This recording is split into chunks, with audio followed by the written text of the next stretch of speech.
पहाड़ों से घिरा एक छोटा सा कस्बा था, सीमांतपुर। यह जगह दिन में जितनी खूबसूरत लगती थी, रात में उतनी ही रहस्यमयी। कस्बे के पीछे एक गहरा जंगल था, जहां शाम ढलते ही धुंध छा जाती, पेड़ सरसराने लगते और हवा में एक अजीब सी ठंडक फैल जाती। लोग कहते थे कि रात के बाद जंगल में किसी इंसान की नहीं, किसी और की आवाजें सुनाई देती हैं। इसी कस्बे में रहने वाला आरव, एक कॉलेज स्टूडेंट, अपने YouTube चैनल के लिए हॉरर एनिमेशन बनाता था। कहानी, माहौल और बैकग्राउंड साउंड सब वो खुद तैयार करता, पर उसे हमेशा लगता था कि उसके वीडियोस में वो असल वाला डर नहीं आता। उसे ऐसा डर चाहिए था जो दिल की धड़कनें तेज कर दे, एक ऐसा माहौल जो सच जैसा लगे। एक रात आरव अपने दोस्त राशि के साथ छत पर बैठा था।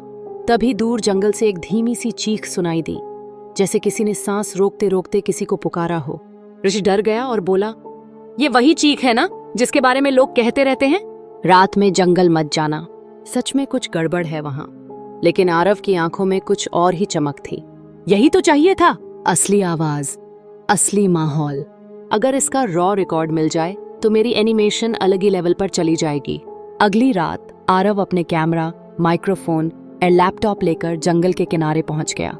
चांद बादलों में छिपा था, हवा बेवजह तेज चल रही थी, जैसे कोई चेतावनी दे रही हो। चारों तरफ सन्नाटा फैला था, बस सूखे पत्तों की चरमराहट और कभी कभार किसी पक्षी की बेचैन आवाज। आरव ने माइक्रोफोन सेट किया और रिकॉर्ड बटन दबाया। कुछ मिनट बीते, फिर अचानक एक लंबी खिंची हुई जाती हुई सी चीख। आरव का दिल एक पल को रुक गया। चीख ज्यादा पास नहीं थी, लेकिन इतनी साफ कि उसके अंदर तक उतर गई। उसने सावधानी से टॉर्च ऑन की और आवाज की दिशा में बढ़ गया। उसके हर कदम के साथ जंगल और घना महसूस होने लगा। पेड़ों की परछाइयां लंबी होकर ऐसे लग रही थीं जैसे कोई पीछे पीछे चल रहा हो। कुछ दूरी पर उसे धुंध में एक सफेद धब्बा दिखाई दिया, जैसे कोई कपड़ा हवा में झूल रहा हो। वो थोड़ा और आगे बढ़ा। अब वो चीज साफ दिखने लगी, एक पुराना टूटा हुआ झूला जिस पर कोई बैठा नहीं था, फिर भी वो खुद ब खुद हिल रहा था। आरव ने झूले की रिकॉर्डिंग शुरू की। अचानक झूला तेजी से हिलने लगा। हवा की दिशा वही थी, पर झूला हवा के उलट चल रहा था, जैसे किसी ने जोर से धक्का मारा हो। उसी वक्त पीछे से फिर वही आवाज, हाँ। लेकिन इस बार चीख के बाद एक और चीज सुनाई दी, एक हल्की सी पर बहुत ठंडी हंसी। आरव का पूरा शरीर जम गया। ये रिकॉर्डिंग अब उसके लिए कंटेंट नहीं रही, ये किसी का पीछा करने जैसा महसूस हो रहा था। उसने टॉर्च घुमाई, लेकिन सामने कोई नहीं था। फिर अचानक टॉर्च की रोशनी नीचे गिरी और उसने जमीन पर कुछ देखा। पुरानी सूखी मिट्टी पर दो छोटे छोटे पैरों के निशान, जैसे किसी बच्चे के हों। निशान ताजा थे, एकदम ताजा, मानो कोई अभी अभी यहां से गुजरा हो। उसका गला सूख गया। वो कदम पीछे लेने ही वाला था कि उसके पीछे किसी ने पत्ते कुचले, किसी के पैरों की आवाज। आरव ने मुड़कर देखा। धुंध में एक धुंधली सी आकृति, जितनी वो देख पा रहा था उतनी में बस इतना समझ आया कि वो किसी बच्चे की ऊंचाई की है। लेकिन उसका चेहरा जैसे कोई धुआं हो, लगातार बदलता हुआ, पहचान में न आने वाला।